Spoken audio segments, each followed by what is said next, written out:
Welcome back. If you've just joined us, you're watching Channels Television celebrating 21 years of professional broadcasting. This is the news at 10, a reminder of our top stories. Early morning accident on Kara Bridge involves 4 vehicles along Lagos-Ibadan Expressway in Lagos, claims 3 lives and causes massive traffic gridlock for hours. Singapore's government rejects clemency appeal from Amnesty International for Nigerian on death row for drug offences. Academic staff of Union of Universities embark on 1-week warning strike. Senate President wades in to avert an industrial crisis. South African Magistrate Court charges 2 white men with kidnapping after they forced a black man into a coffin.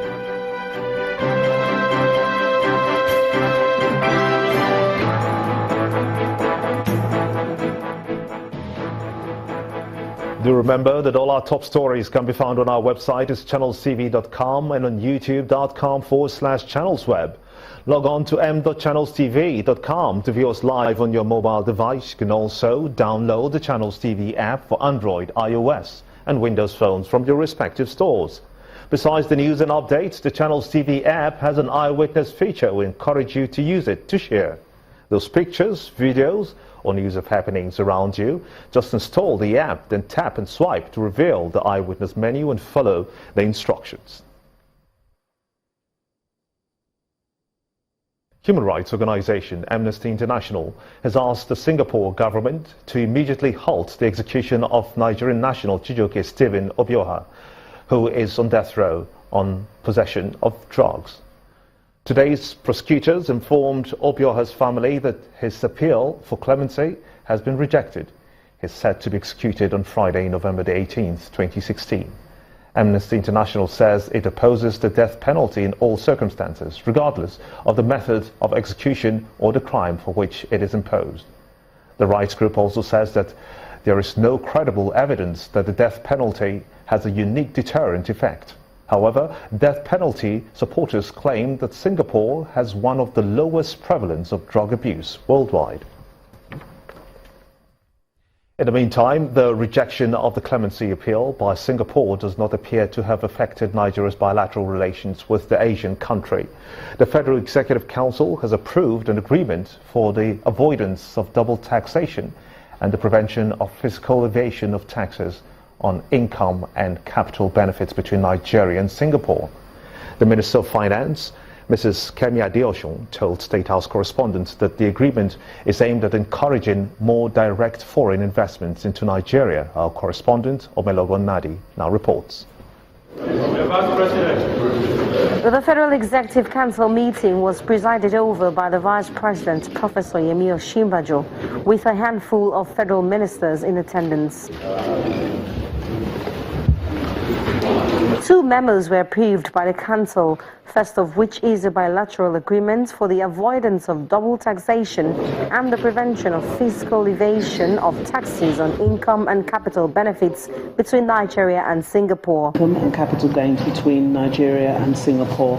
The Minister of Finance, Mrs. Kemi Adeosun, says the agreement is to facilitate more trade between Nigeria and Singapore, which is one of Nigeria's major trading partners. Singapore is actually a major trading partner of Nigeria.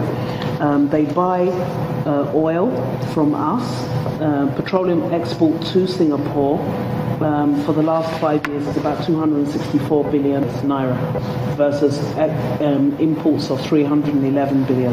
So it's a major trading partner, and we needed to have this bilateral agreement that basically ensures that companies are not taxed twice, but it also assures that companies cannot evade tax.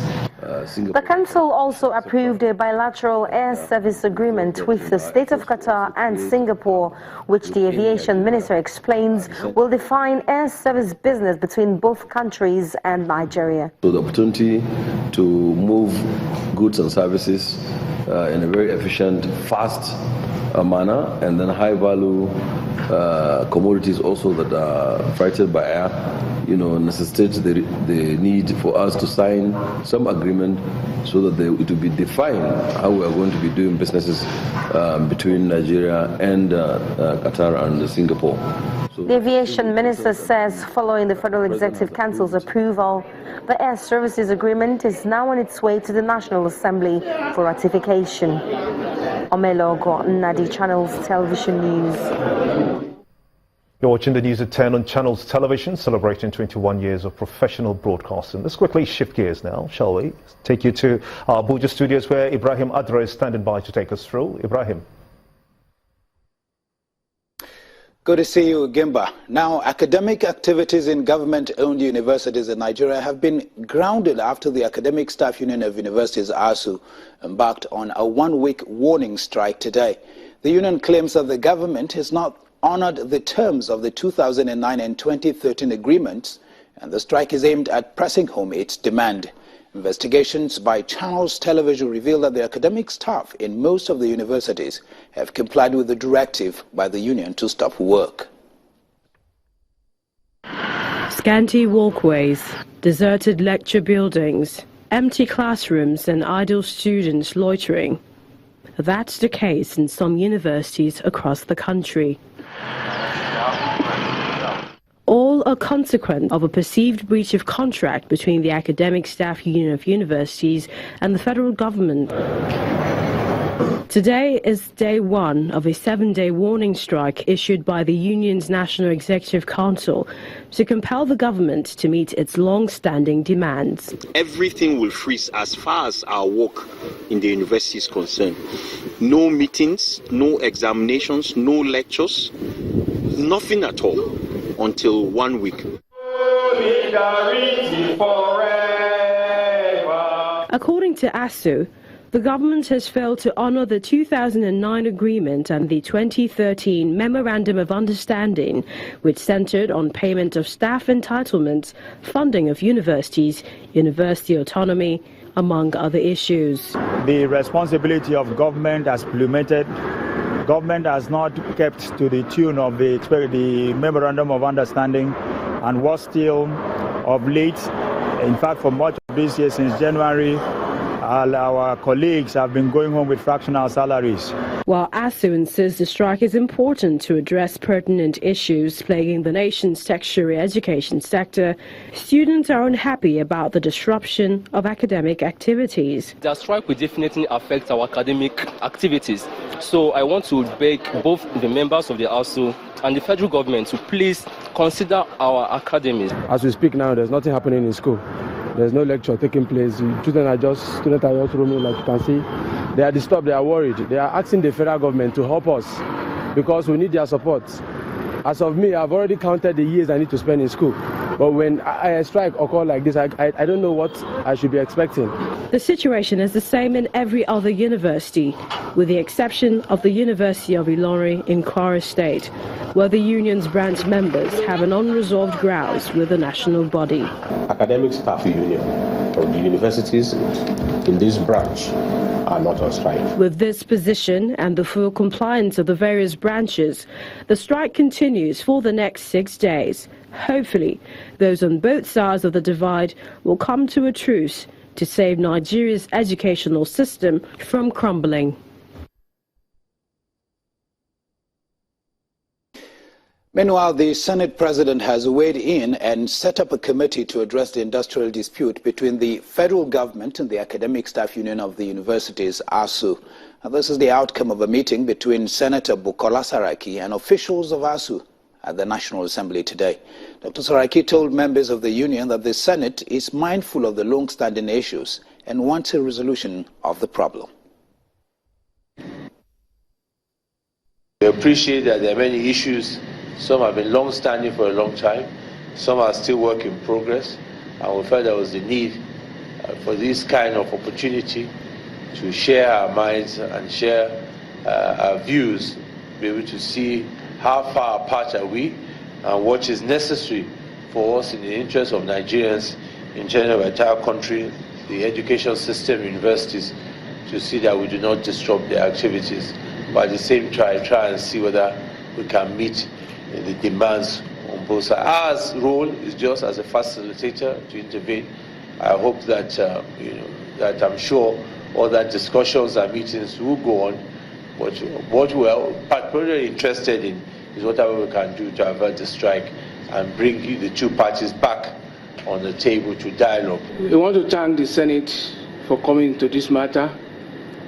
And as we have discussed, our union will work with them, and we will do all possible with the approval of our membership to get the matter resolved as soon as possible. Away from the ASU FG impasse, after weeks of speculation, the National Assembly has commenced consideration of the request by President Muhammadu Buhari for the virement of 180.8 billion naira in the 2016 budget. In both chambers of the National Assembly, a motion seeking for the request to be sent to the Committee on Appropriations was moved and adopted without any debate. Many had anticipated a showdown over the matter following the Senate's rejection of the President's request for approval of a $29.9 billion loan.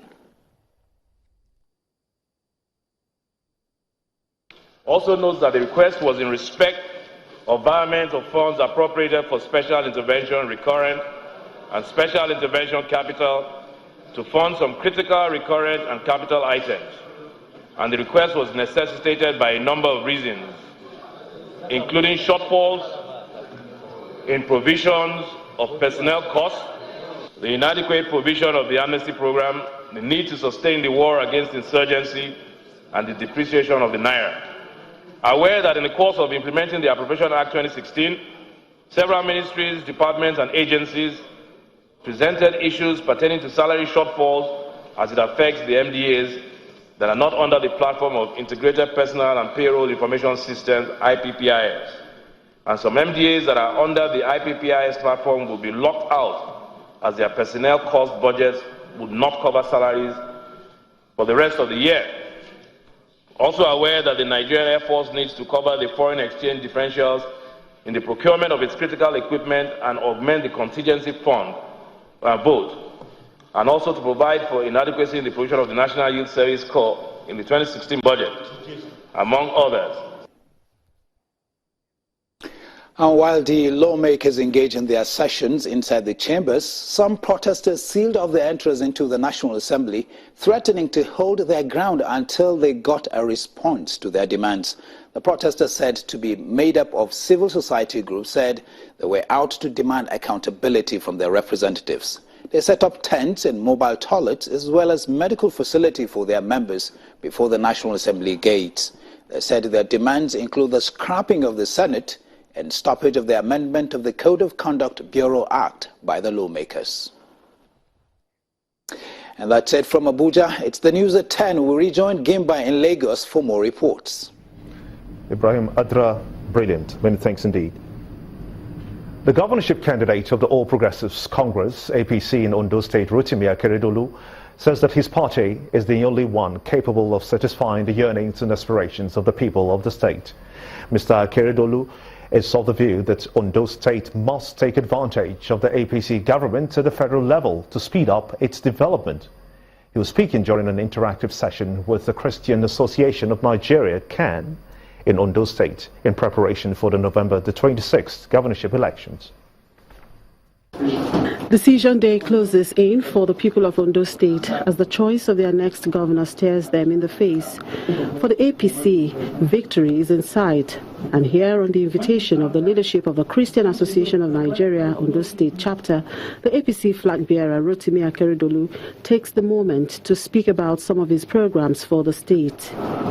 As a steering governor, I will intend to sustain, not only to sustain, to improve on this present state of healthcare delivery. There are some things that are missing, which is lacking, and there are people that are dying which do not have record of. And that basic healthcare in every locality, with comprehensive healthcare in the local government is important. Thereafter, the campaign train proceeded to the office of the Association of Commercial Motorcyclists of Nigeria in Akure. The former MBA president, who speaks in the native language, assured the motorcycle riders that his administration, if given the chance, will ensure that road rehabilitation and provision of loan facilities to assist them will form part of his projects in order to alleviate poverty in the land.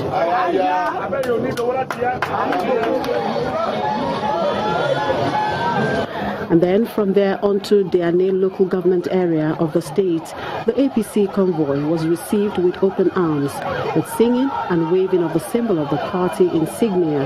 Barrister Rotimi Akeredolu was received with fanfare.